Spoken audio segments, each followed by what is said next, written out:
থেকে আপনাদের সকলকে জানাই আন্তরিক শুভেচ্ছা ও অভিনন্দন। হ্যাঁ ভিউয়ার্স, আমাদের আজকের টিউটোরিয়াল আমরা ফটোশপের বেসিক ফর্মুলা অর্থাৎ ফটোশপের ইন্টারফেস সম্পর্কে জানবো।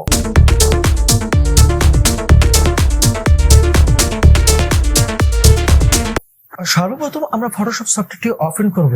দেন ফটোশপ সফটওয়্যারটি ওপেন করার পরপরই ঠিক আমাদের এমন একটি ইন্টারফেস থাকবে প্রাথমিক অবস্থায়, অথবা আপনারা যারা নতুন ইনস্টল করে থাকবেন তাদের ক্ষেত্রে হয়তোবা ঠিক এমন একটি ইন্টারফেস থাকতে পারে, মানে ইজার থাকতে পারে বলতে কি আপনারা যারা নতুন ভার্সন চালাচ্ছেন অর্থাৎ ফটোশপ সিসি 2020, এই যে ঠিক এমন একটি ভার্সন আপনাদের মধ্যে আছে, হয়তোবা আমার এখানে এগুলো কাজ করা আছে বিধায় এই কাজগুলো আমার কি আছে এখানে শো অফ করানো হচ্ছে বা শো দেখাচ্ছে। আপনাদের না করা থাকলে, আপনার যদি কোনো কাজ না করে থাকেন প্রাথমিক লেভেলে থাকে, তাহলে আপনাদের নিউ দেখাবে এবং ব্ল্যাঙ্ক দেখাবে। আবার যদি কারো কোনো কাজ করা থেকে থাকে তাহলে অবশ্যই এমনই ইন্টারফেস চলে আসবে। তো আমরা এই ইন্টারফেস সম্পর্কে জানতে গেলে, অর্থাৎ আমরা ফটোশপ Adobe ফটোশপ সিসি 2019 আর 2020 ভার্সন অর্থাৎ আপডেট ভার্সনটাতে আমরা কাজ করতে গেলে আমাদের অ্যাকচুয়ালি আগেই জানতে হবে যে আমরা এই সিসিতে কাজ করার জন্য কোন অংশটা বেশি গুরুত্ব দিব। তো আপনারা যে কোনো কাজ করতে যান না কেন, যে কোনো গ্রাফিক্স এর ডিজাইন করতে যান বা টেক্সট লিখতে যান, যাই করতে যান না কেন, ফার্স্ট অল আপনাদের করতে হবে কি এর একটি ওয়ার্ক স্পেস নামে একটা অপশন আছে, এটিকে দেখাইতে হবে। তো আমি সর্বপ্রথম আপনাদেরকে পরিচিত করে দিব ওয়ার্ক স্পেসে। তো ওয়ার্ক স্পেসটা আমরা কোথায় পাবো? ওয়ার্ক স্পেসটা আমরা ফার্স্ট পাবো এই যে এখানে আমাদের যে উইন্ডো আছে, এই উইন্ডোতে আমাদের ওয়ার্ক স্পেস লেখাটি বিদ্যমান থাকবে। তো যেমন আমরা ওয়ার্ক স্পেসটা সাজানোর জন্য এখানে উইন্ডোতে ক্লিক করব, দেন ওয়ার্ক স্পেস করার পর এখানে ঠিক যে অপশন গুলো আছে, এই যে 1 2 3 4 5 6, এই 6টি অপশনই হচ্ছে আমাদের work space area. Work space option এগুলোতে কাজ করলে আমাদের ভিন্নভাবে অপরিণত হবে বা পরিণত হবে, বা বিভিন্ন এক একটাতে এক একটি মোশন ভাবে দেওয়া আছে। তো আমরা একটি মানে বিশেষত আমরা এই কাজটি করার জন্য কি করব, ফার্স্ট অল আমরা কোন অপশন লাগবে, দেন উইন্ডো ওয়ার্ক স্পেস আমরা ক্লিক করব, window then workspace, even essential classic, essential default যেটা আছে, আমরা ঠিক এই অপশনগুলো তো আমরা কি করব, উইন্ডো একটা আমরা যাব উইন্ডো থেকে ওয়ার্ক স্পেস থেকে আমরা এসেনশিয়াল ডিফল্ট।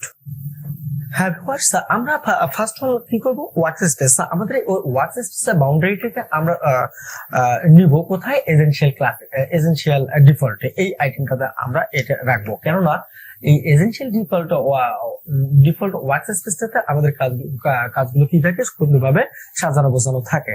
আপনারা এখান থেকে যদি ইডিটি ক্লিক করেন, আপনার ওয়ার্ক স্পেস পরিবর্তন হয়ে গেছে, দেখেন এই অংশটি ঠিক পরিবর্তন হয়ে গেছে। আপনারা যদি এখান থেকে গ্রাফিক এন্ড ওয়েব অর্থাৎ ওয়ার্কস্পেস এন্ড গ্রাফিক এন্ড ওয়েবে ক্লিক করি আমরা, তাহলে কি হবে, আমাদের গ্রাফিক এন্ড ওয়েব এখানে ক্লিক করলে দেখেন আমাদের ওয়ার্কস্পেস বর্ডারটা ঠিক এমন চলে আসলো। তো আমরা যে কাজটি করব, তো এই কাজটির মধ্যে আমরা সর্বপ্রথম এসেনশিয়াল ডিফল্টে রাখবো। কাজ করতে হবে আমাদের কাজ করার জন্য খুবই সুবিধা হবে। তাহলে window workspace even essential default, এইটা হচ্ছে আমাদের কাজের একটি বাউন্ডারি এরিয়া। হ্যাঁ, এভাবে এটি যখন আমাদের এই যে এই কাজটি আমরা কোথা থেকে দিলাম, উইন্ডো ওয়ার্ক স্পেস অর্থাৎ উইন্ডো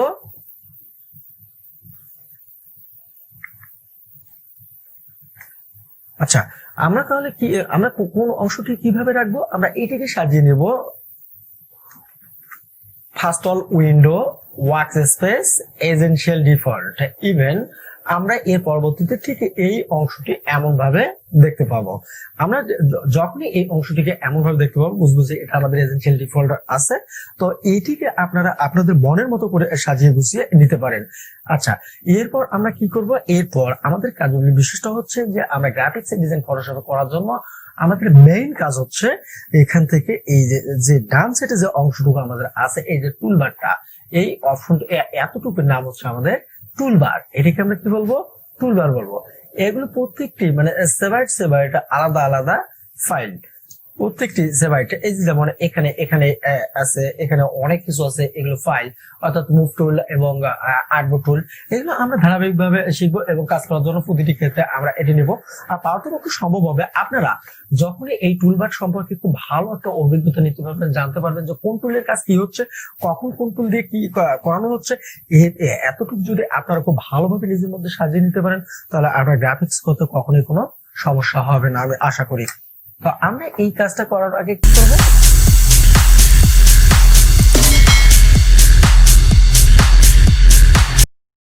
এই উইন্ডো ওয়ার্কস্পেস এসেনশিয়াল ডিফল্ট, ঠিক আমরা এই অংশটুকু এভাবে আমরা রেখে দেবো। Window workspace essential default. আমরা কি এসেনশিয়াল ডিফল্টে আমরা কাজ করা শিখবো। আমরা এসেনশিয়াল ডিফল্টে কি কি আছে এই অংশগুলোকে আমরা কাজ করা শিখবো। ইভেন কি করবো আমরা স্টেপ বাই স্টেপ পরবর্তী কাজগুলো আমরা ধারাবাহিকভাবে করে নিব। তো এরপর আমরা কি করব? মেনুবার সম্পর্কে আলোচনা করব। মেনুবার কোনগুলো সেই সম্পর্কে। হ্যাঁ, মেনুবার হচ্ছে আমাদের এই যে ঠিক এখান থেকে এই যে ফটোশপ যে লোগোটি আছে, এই ফটোশপ লোগোর পরে থেকে যে ফাইল নামে লেখাটি আছে ফাইল, এই ফাইল থেকে আমরা এই যে হেল্প পর্যন্ত যে অংশটুকু আছে, অর্থাৎ ফাইল টু হেল্প, এই যে অংশটুকু আছে, এই অংশটুকুকেই আমরা বলবো মেনুবার। তো এই মেনুবার গুলো, এই প্রতিটি মেনুরে কিছু কিছু সেপারেট অপশন আছে। যেমন ফাইল, এই ফাইল দেখেন, ফাইলে ক্লিক করেন, এখানে অনেক কিছু পাবেন, ওপেন নিউ ইত্যাদি ইত্যাদি, যা যা আছে আপনাদের যেটা যে মানে অংশ আছে, ঠিক কাজ করার ক্ষেত্রে আপনারা এটা পর্যবেক্ষণ ভাবে পুনরায় মানে কাজ করার সময় ধারাবাহিক ভাবে এই অংশটুকু আপনারা পাবেন। তো আমরা কাজ শুরু করি। আজকে আমাদের ছিল ফটোশপের যে ইন্টারফেস সম্পর্কে পরিস্থিতি। তো ইন্টারফেসে আপনারা কিভাবে মানে ওয়ার্ক স্পেসটাকে কিভাবে সাজিয়ে গুছিয়ে নেবেন, ঠিক আমি ততটুকু নিয়ে আলোচনা করছি। তো এর মধ্যে কথা হচ্ছে যে যদি কোনো মানে অ্যাকচুয়ালি মানে যেটা না বললেই নয়, অ্যাডভান্স লেভেলে যারা গ্রাফিক্স এর ডিজাইন করে থাকেন হয়তোবা তাদের জন্য আমার এই টিউটোরিয়ালটি একটু বিরক্তকর লাগবে। আমি তাদের প্রতি বিশেষভাবে অনুরোধ করব যে আপনারা কখনোই বিরক্তবোধ করবেন না। কেননা বিরক্তবোধ না করে ধৈর্য সহকারে দেখুন। আমি আশা করি এই টিউটোরিয়ালটি আপনাদের বিরক্তবোধের চেয়ে ভালো উপকারে আসবে। আর যারা একেবারে নতুন বিগিনার, তারা ধারাবাহিকভাবে স্টেপ বাই স্টেপ শুরু করুন। আমি আশা করি আপনারা পরিপূর্ণভাবে গ্রাফিক্স ডিজাইন করতে পারবেন এবং আপনি দক্ষ গ্রাফিক্স ডিজাইনার হবেন। তো এই আশা ব্যক্ত করেই আপনাদেরকে আইডি সাপোর্ট ডিডির সঙ্গে থাকার জন্য আন্তরিকভাবে অভিনন্দন। তা আপনারা সাথেই থাকুন আইডি সাপোর্ট ডিডি দেন আইএসডি। আর আপনাদের যদি আমার ভিডিওটি ভালো লেগে থাকে তাহলে অবশ্যই লাইকস, কমেন্টস এবং শেয়ার করতে কেউ ভুলবেন না। আর এখনো যদি কেউ সাবস্ক্রাইব না করে থাকেন তাহলে এখনই সাবস্ক্রাইব করুন এবং পাশে থাকা নোটিফিকেশন বেল আইকনটি বাজিয়ে দিন, যাতে পরবর্তী ভিডিওগুলো আপলোড করা মাত্র আপনার নিকট আমরা পৌঁছে দিতে পারি। হ্যাঁ ভিউয়ার্স, এই আশা ব্যক্ত করে পরবর্তী টিউটোরিয়াল দেখার আমন্ত্রণ জানিয়ে আপনার সুস্বাস্থ্য ও দীর্ঘায়ু কামনা করে এখানে শেষ করছি। আল্লাহ হাফেজ।